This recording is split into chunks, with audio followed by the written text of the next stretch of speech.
Nuansa ruang kelas kampus hari ini tidak seperti kemarin-kemarin yang telah pergi.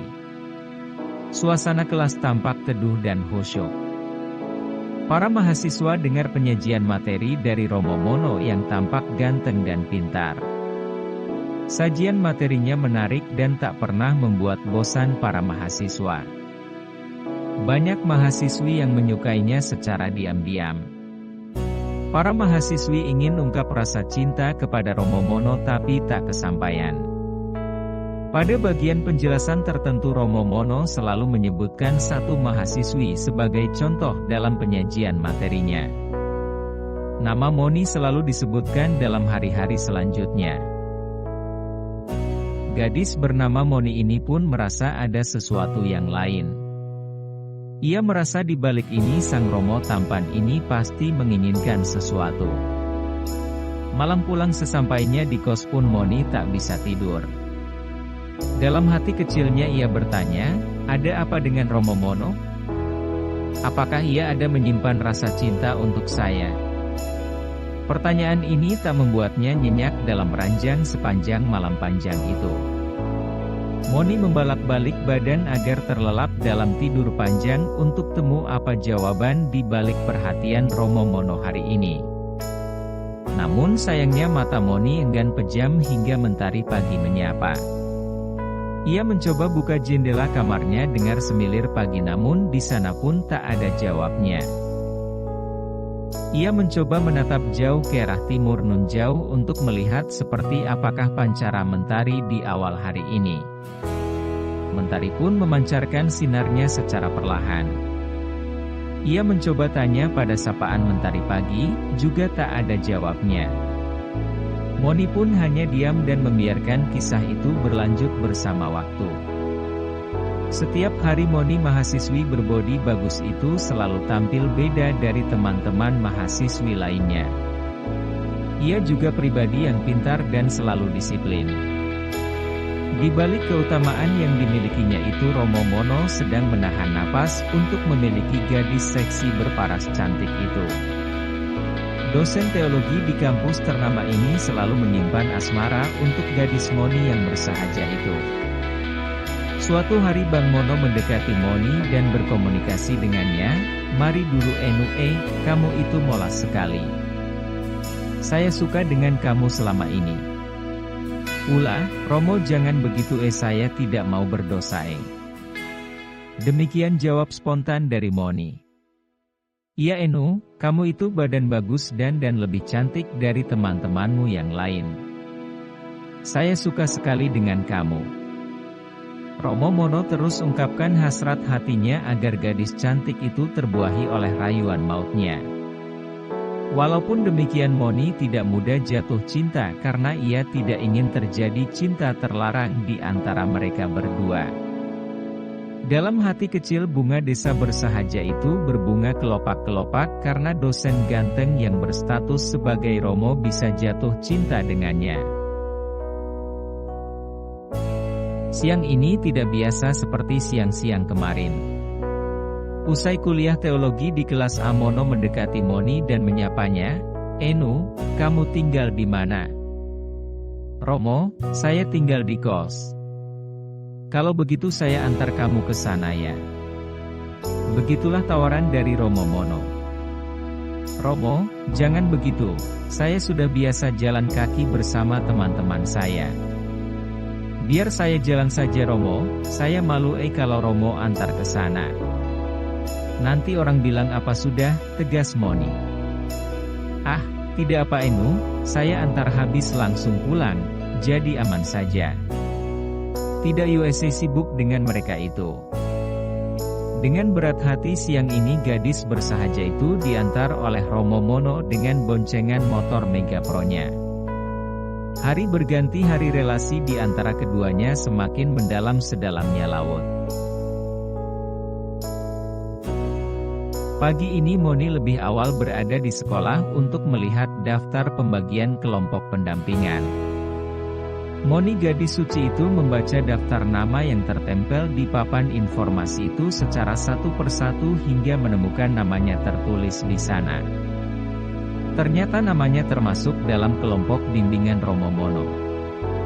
Ia menepuk dada, "Aduh mamae, mengapa saya harus bimbingan dengan dia ini?" Aneka rasa mulai muncul dalam hati kecilnya. Ada rasa takut dan gegabah hati. Nantinya relasi mereka semakin mendalam dan terus mendalam. Walaupun demikian ia tetap kuatkan hati untuk hadapi semuanya itu dengan hangat senyum walau di dalam hati ada mau-maunya juga. Berdasarkan program dari kampus pada hari ke-22 pada bulan ke-7 tahun ini, ada pertemuan khusus bersama kelompok bimbingannya masing-masing.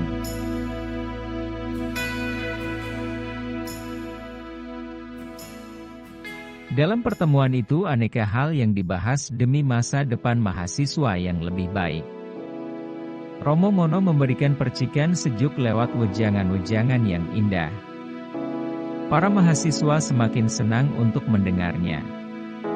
Bahkan waktu pertemuan telah usai pun anak-anak masih mau mendengarkannya. Namun karena matahari sudah tenggelam maka mereka pun kembali kepada malamnya masing-masing dengan segala kesibukannya. Moni melukis masa depannya dengan caranya tersendiri. Memang Romo Mono memiliki keunikan tersendiri sehingga membuat gadis-gadis di kampus itu terpaut hati kepadanya. Saling kontak antara Romo Mono dan Moni pun berawal dari panggilan pertama dari Romo Mono. Pada senja yang lenggang di kamar kos nan sepi ting, ting, ting ding, ting, HP Moni berdering.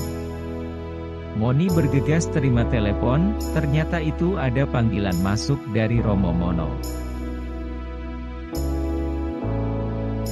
"Halo Enu, ini saya Romo Mono, besok sore kamu datang ke pastoran karena kita mau omong sedikit tentang beberapa hal praktis tentang tugas akhir dari kampus itu." "Iya Romo, nanti saya ke sana." Tanpa pikir panjang Moni bergegas ke rumah pastoran. "Selamat sore Romo, selamat sore Enu, mari masuk." Sambil mempersilakan Enu Moni masuk ke ruang tamu pribadinya. Di ruang tamu pribadi itu mereka bincang lama hingga larut malam.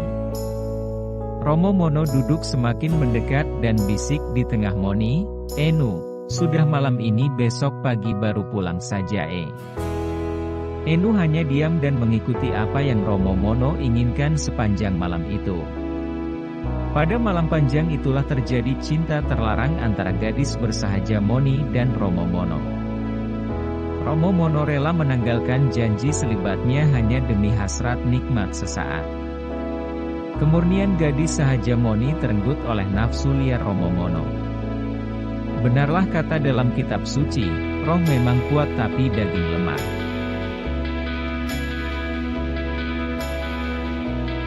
Dalam hari-hari perkuliahan selanjutnya perhatian dan cinta Romo Mono dan Moni makin mesra saja. Moni pun sering kunjung-kunjung ke rumah pastoran untuk konsultasi dan aneka aktivitas percintaannya. Kisah cinta asmara antara keduanya makin menggila bahkan saat Moni pulang liburan di kampung pun Romo Mono ikut berlibur di sana bersama Moni. Saat di kampung Moni, Romo Mono menyamarnya menjadi teman biasa dari Moni. Suatu hari Mama Moni sempat tanya, "Enu, ini siapa sudah?" "Mama, itu teman kuliah saya dari kampus," jawab Moni menyembunyikannya. "Kalau begitu baiklah Enu, selamat menikmati liburan." Cinta terlarang di antara Moni dan Romo Mono terjadi selama 1 minggu penuh saat liburan. Seolah keduanya berbulan madu di balik topeng. Mama yang adalah ibu hidup ditipu demi hasrat sesaat bersama dosennya sendiri yang notabene adalah seorang pastor. Pastor sekolah tinggi, namun segala hasratnya buta huruf alias tidak sekolah dan bisa berkeliaran tanpa arah menuju puas dan bahagia. Hasil dari cinta terlarang Moni dan Mono itu membuahkan kehidupan baru. Walaupun demikian relasi keduanya tetap akur. Pada suatu waktu Anton tunangan Moni yang studi di Jawa telah selesai dan pulang kampung. Anton sudah lama menahan rindu selama 4 tahun. Ia pun tak mau tahan lama-lama untuk memiliki Moni secara penuh. Pada akhirnya Moni dan Anton menjalin relasi cinta semakin mesra karena kedua keluarganya sudah merestui secara adat. Mereka sudah mulai hidup bersama layak suami dan istri. Padahal Anton tidak tahu cinta terlarang yang telah terjadi di antara Moni dan Romo Mono. Buah hati yang sedang dikandung itu adalah hasil dari cinta terlarang. Waktu terus berlalu, Moni melahirkan anak pertama dalam keluarganya. Anton sangat bahagia karena kini dia merasa berarti dalam keluarga dan masyarakat. Kini dia tidak hanya dipanggil Anton saja, tapi kita sudah disapa Bapak Anton. Di balik bahagia Anton itu, sebenarnya hati Moni hancur karena telah berdusta terhadap Anton. Ia telah berdosa dan tidak setia mencintai Anton secara penuh. Pernikahan yang terjadi pun hanya demi mengelabui cinta terlarang yang pernah terjadi dengan Romo Mono. Hati kecilnya menangis pilu tak tertahankan di tapak-tapak panjang relasi cinta keluarga mereka. Namun mau bilang apa lagi? Hasrat daging lebih kuat dari roh untuk bertahan dalam setia. Menyesal kemudian tiada guna lagi. Menyesal tua hanya menambah luka di dada tanpa tahu entahlah sampai kapan sembuhnya. Beberapa tahun lamanya bahtera keluarga Moni dan Anton berlangsung harmonis. Keluarga dan orang-orang kampung bahagia menyaksikan bahagia yang dilakonkan sejoli keluarga muda itu. Entahlah kenapa suatu senja, entah apalah yang merasuki hati Romo Mono. Ia mengirimkan pesan via WhatsApp kepada Moni yang isinya, "Sayang, bagaimana keadaan saya punya anak itu? Jaga dia baik-baik, saya punya anak itu, saya tidak mau terjadi apa-apa dengan anak saya itu." Saat itu handphone Moni tertinggal di meja ruang tamu sedangkan Moni sedang mandi di kamar mandi. Pada saat itulah Anton membuka semua pesan yang masuk dari Romo Mono. Anton sedih dan menangis tanpa memberitahukan semuanya itu kepada istrinya. Anton hanya dengan sabar menunggu kejujuran dari Moni. Namun dalam lamanya waktu Moni pun diam saja, tak ada keterbukaan di antara mereka. Hati Anton sedih dan semakin hari rasa kecewa hingga pudarlah rasa cinta kepada Moni. Hal itu dirasa oleh Moni, tapi berat untuk jujur kepada kekasih hatinya tentang cinta terlarang itu.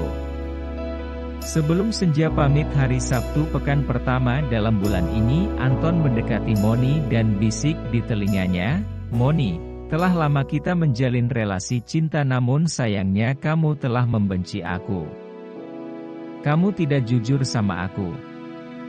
Selama masa studiku di Jawa aku tak pernah berelasi cinta dengan siapapun karena demi setia di antara kita. Aku sungguh merawat dan melestarikan cinta di antara kita namun kamu telah merusaknya hanya demi hasrat dan ego pribadimu. Sekarang, izinkanlah aku pergi bersama buah hati ini. Mungkin engkau tercipta bukan untukku." Moni berusaha memeluk erat tubuh Anton dan mohon maaf kepadanya, "Sayang, maafkanlah aku karena aku lemah. Aku memaafkanmu Moni tapi kita tak bisa bersatu untuk selamanya." Hal itu dirasa oleh Moni, tapi berat untuk jujur kepada kekasih hatinya tentang cinta terlarang itu. Sebelum senja pamit hari Sabtu pekan pertama dalam bulan ini, Anton mendekati Moni dan bisik di telinganya, "Moni, telah lama kita menjalin relasi cinta namun sayangnya kamu telah membenci aku. Kamu tidak jujur sama aku. Selama masa studiku di Jawa aku tak pernah berelasi cinta dengan siapapun karena demi setia di antara kita. Aku sungguh merawat dan melestarikan cinta di antara kita namun kamu telah merusaknya hanya demi hasrat dan ego pribadimu. Sekarang, izinkanlah aku pergi bersama buah hati ini. Mungkin engkau tercipta bukan untukku." Moni berusaha memeluk erat tubuh Anton dan mohon maaf kepadanya, Sayang, maafkanlah aku karena aku lemah. Aku memaafkanmu Moni, tapi kita tak bisa bersatu untuk selamanya. Selamat tinggal kasihku, biarlah aku pergi dengan buah hati ini menuju hidup yang menghidupkan. Anton pergi membawa buah hati itu dan merawatnya dengan penuh cinta, sedangkan Moni sedang memilih untuk hidup sendirian hingga saat ini.